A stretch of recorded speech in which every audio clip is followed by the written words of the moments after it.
Hey guys, this is Sarah Partee, and I am doing my first facilitation topic, and that was comparing your experiences with the experience of others.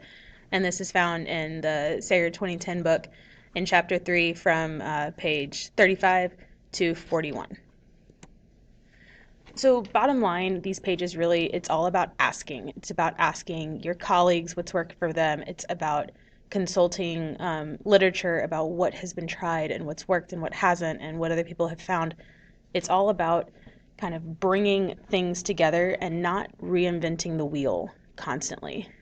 So still kind of finding things that have worked and things that haven't worked, but also catering it to your students. I know for my kids, I work in a low socioeconomic school, a Title I school, so something that maybe has been proven to work in a higher economic school or somewhere in middle class or something like that, that could be fine in one of those schools. And maybe I can bring it into my classroom too, but it's going to have to be catered to my students.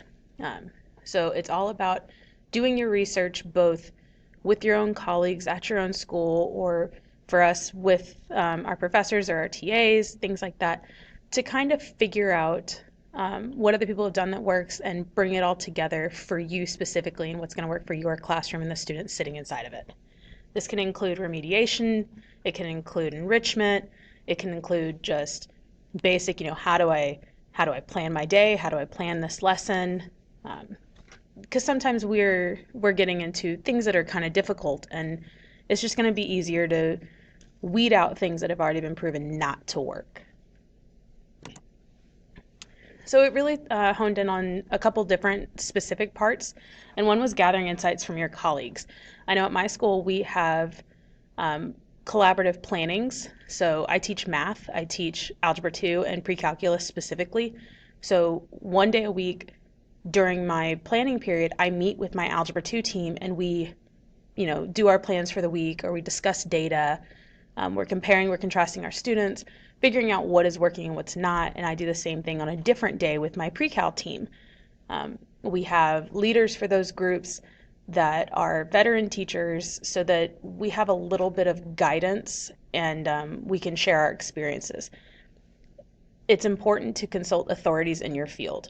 I know for high school we always have department heads with our within our content, so I'm constantly going to my department head specifically because since I teach pre-cal and she is the accelerated pre-cal teacher, it's very easy for me to go to her and say, hey, I'm about to teach this topic. What did you find that worked when you did it with your accelerated kids? How could I adjust it for my regular ed kids or the resource students that I have sitting in the room? How is this going to work?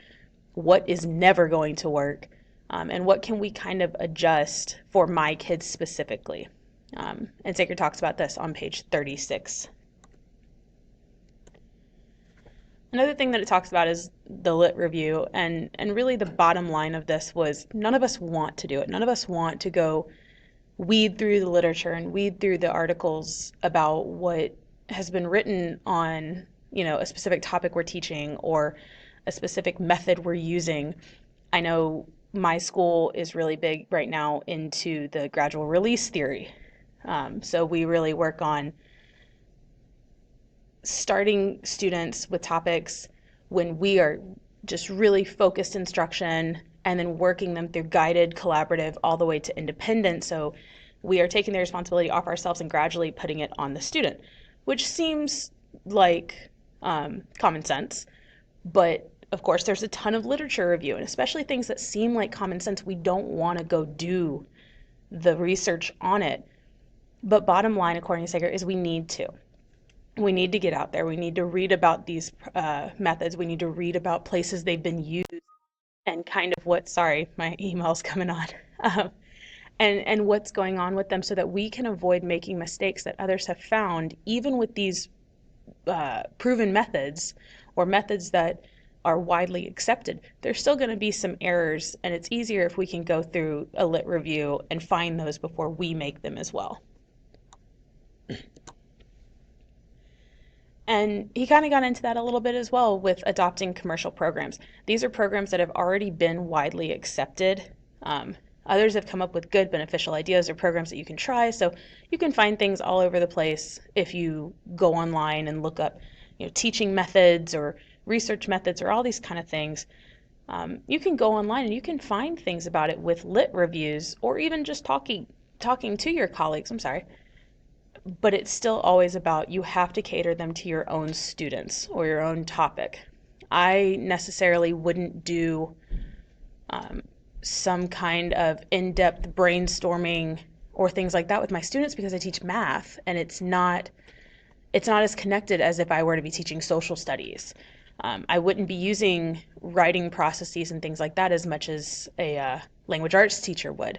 So it's still about taking these programs that are already widely accepted and are already in use in a lot of places and really catering them to your students. This is, socioeconomic, racial, ethnic, whatever is going on, your level. If you teach AP, it's going to be different than if somebody's teaching resource.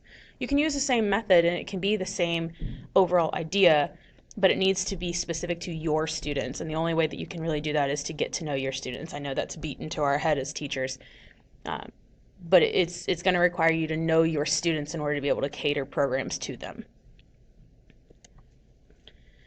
The book provided 2 templates, one for the colleague interview template, so to go back to the pulling experience from your colleagues, and then one for the lit review planning form. So it kind of guides it. I know sometimes research is very overwhelming for us, especially when we have a lot of other things going on.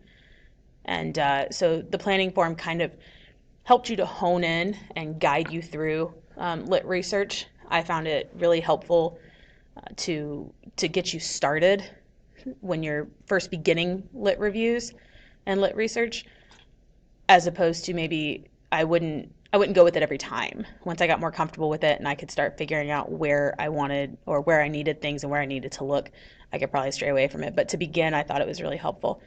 It wouldn't let me pull the actual templates to put in the PowerPoint, so I really just kind of went through and hit main ideas of it. So the colleague interview template really included that you were comparing your setting with the interviewer setting. First off, again, knowing your students and what you're teaching, comparing characteristics of the researcher to the and the interviewer that may have influence.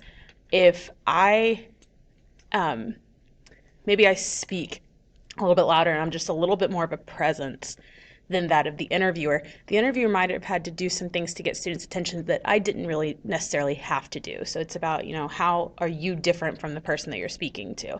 You can't always do everything the exact same. You're different people.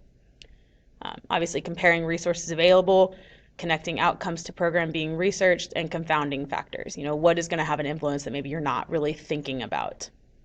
With the lit review, identify your targets, strategies previously used in relation to the topic. So maybe it wasn't something specific.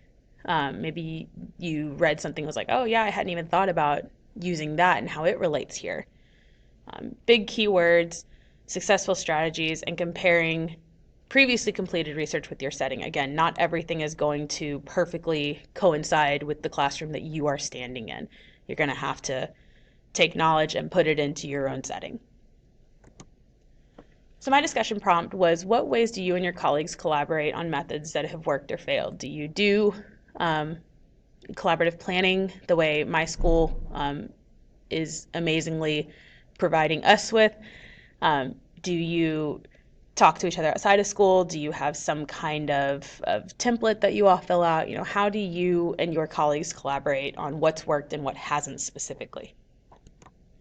And then, of course, I have the our textbook as a resource. But go ahead and you can go into the discussion. It's already all there, and you can start posting. Thanks, guys.